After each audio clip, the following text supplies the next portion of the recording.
Monica. I'm the office manager here at Double Fine, and we are going to do a special Devs Play today where we're going back to ancient Egypt.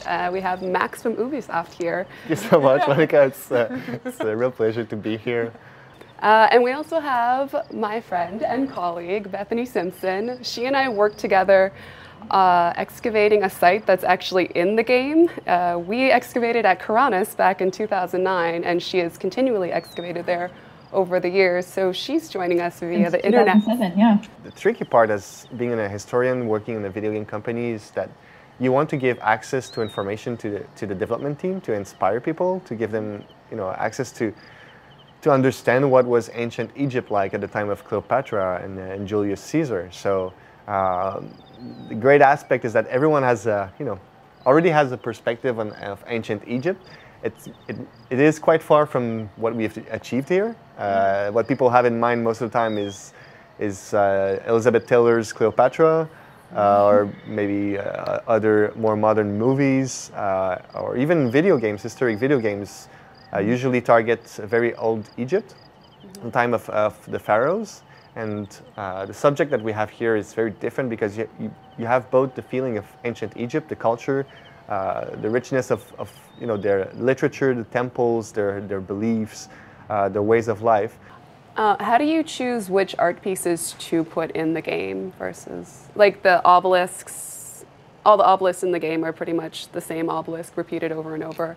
And there's an Apollo statue that's repeated a lot. How did you choose which art pieces to display and recreate throughout the game? It's a very organic procedure where we define that we're going to make a game about Egypt, and we define the different major cities, major locations. Then we go from very wide research into, we narrow down into the more details. So creating temples. We've seen it from the temples. I mean, it's always the same texture that you see on the temple pylons most of the time. So obviously, it wouldn't make sense if you have this always the same texture, the same bas-relief everywhere. But we have a capacity to generate content, to create houses, to create diversity, up to some extent. If it's something that we're going to see into details, sometimes we'll go into and make it unique. But most of the time, the things that you see around are generated pretty much everywhere in Egypt. Yeah. Some things are unique to some areas, like I think here. What do we have here? Like let's say we have flamingos. Are those flamingos?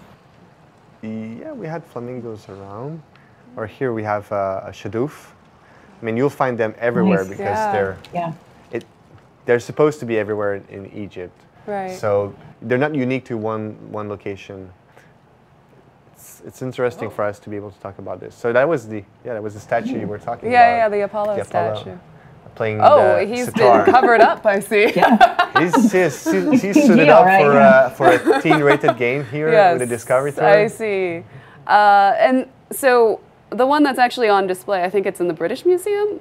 Yep. It's broken, so you had to reconstruct it digitally. Like, how do you decide, or how do you figure out how to reconstruct some of these statues, or which ones to reconstruct based on? So we look at different statues that are very interesting and iconic. Here it's the Apollo playing the sitar.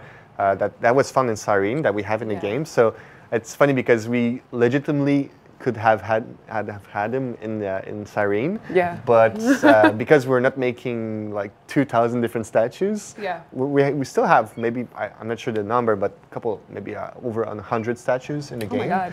And so to recreate them, and they're quite very detailed. But I mean, the level of quality is very detailed. Yeah. So recreating all of them is based on our interest, on the visual quality of these statues. And so here he was missing the arm in reality. Well, we just added an arm that made a lot of sense.